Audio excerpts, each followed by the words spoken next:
Hey, what's going on, guys? Welcome to another Final Fantasy Brave Extras video, and this is going to be a JP review for Final Fantasy 2 Guy, and also Emperor, and also Ricard.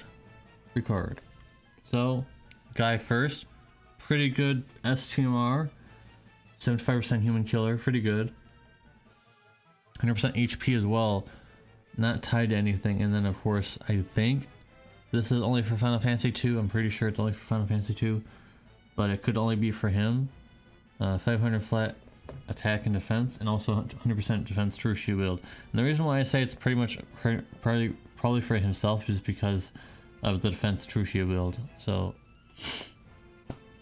what I've decided to really do, at least unless there's something really interesting, I'm going to cut out a lot of the stuff that I used to put in, because most units already have it. For example, for this guy, I put it in because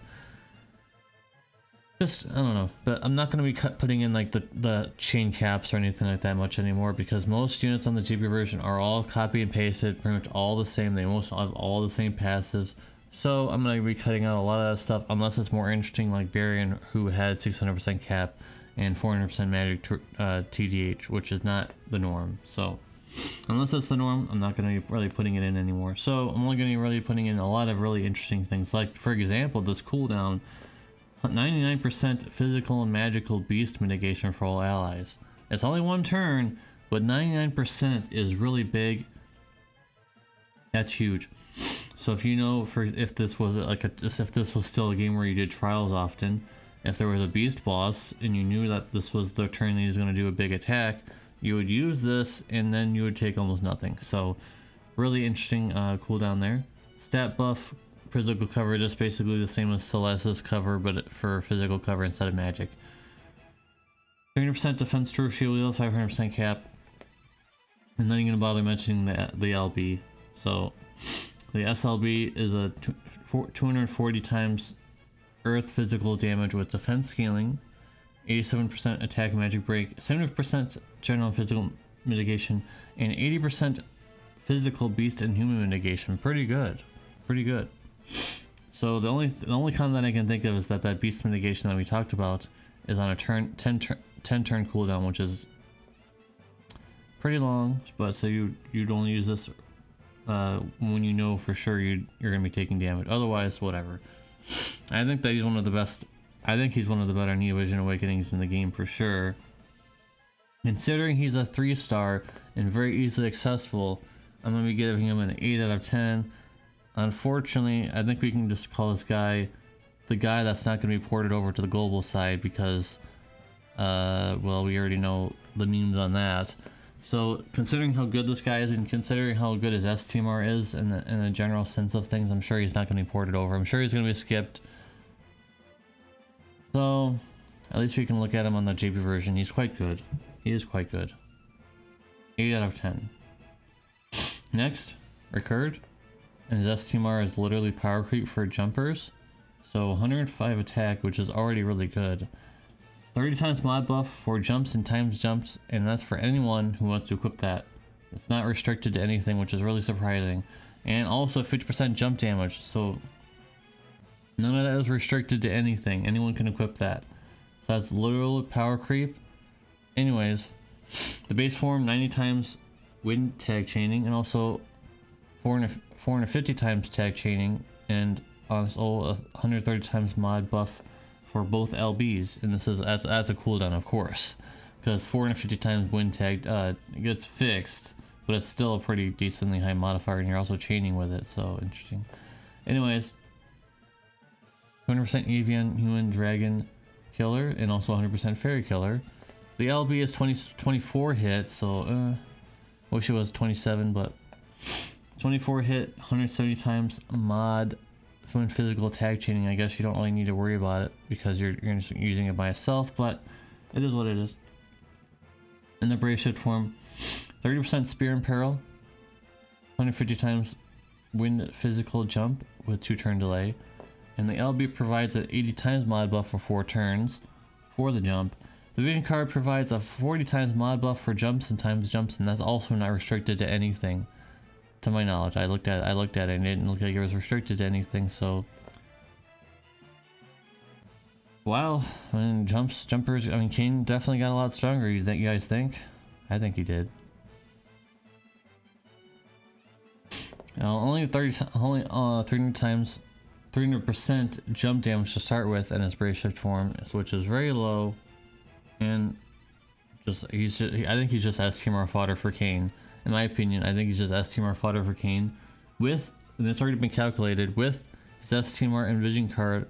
Kane is already doing way much more damage than anyone else, so pretty good in terms of STMR and Vision card. Everything else is kind of just whatever in my opinion, so I'm gonna go ahead and give him like a, because he's an STMR fodder, I'm gonna give him a 7 at least. He is, if you can get at least one of him, that'd be quite good, especially on global. All you gotta do is go EX1, you get the Vision card, you get the you can Moogle the STMR, and then you have a really top tier jumper. So keep in mind also Kane's, I don't know if this is going to come to global, hopefully it does, because it's a Chronicle Battle upgrade, I believe. It should, if it is. Pretty sure it is. It gives him even more modifier buffs with the Helmless Kane's STMR, the Spear. It becomes two-handed, it gives him modifier for his jumps, so he'll get even more modifier. So with all that being said, yeah, 7 out of 10 for Ricard. Finally, we have Emperor, who has a very stacked STMR. Very stacked. 75% human killer. I'm not sure if this is breaker only, because he is a breaker, so I'm assuming it's breaker only. 100% LB damage, and also for Emperors only, all Emperors. 1000 flat magic, and also 200% magic TDH. That's really stacked. Really stacked for him. 130% fire and earth and peril on demand, 150% aquatic beast fairy killer, and also 200% human killer. Makes sense. The LB, 85% defense, 88% spirit break, 25% rod and peril, 145% wind and peril. And that's pretty surprising, because usually 145% is usually on the SLB, and the modifier doesn't matter as much because he is a breaker.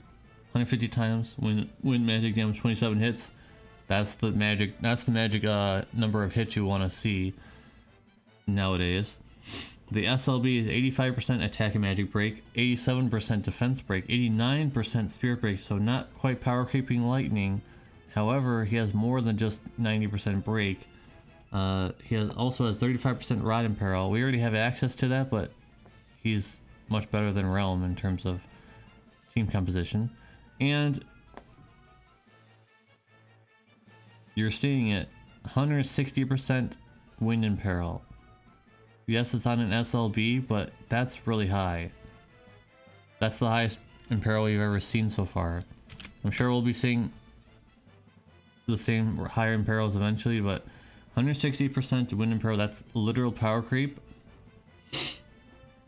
And even though you guys are looking at it as a 230 times mod, and don't even worry about it, because he's gonna work extremely well with the new Poppy, the new Vision Poppy, and also Christmas Charlotte. Poppy is gonna love that in peril. 160% in peril. She won't really benefit from the rod in peril, but 160% wind in peril is insane. So, and Charlotte is another. I'm assuming. I think she's 27 hits. 27 hit chainer tank as well. So you have a magic tank that has 27 hits. You have Poppy, who's a wind finisher, wind magic finisher, and you have Emperor, who is a breaker, wind breaker with 27 hits. So he will work really well in that wind team. Very good.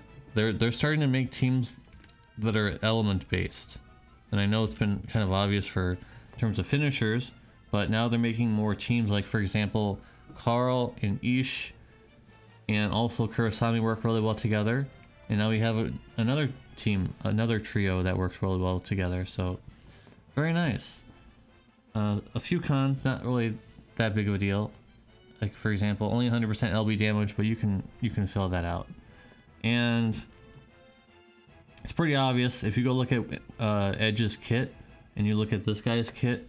A lot of the passives are the same like usual, so he's just basically wind edge, but that's not a bad thing.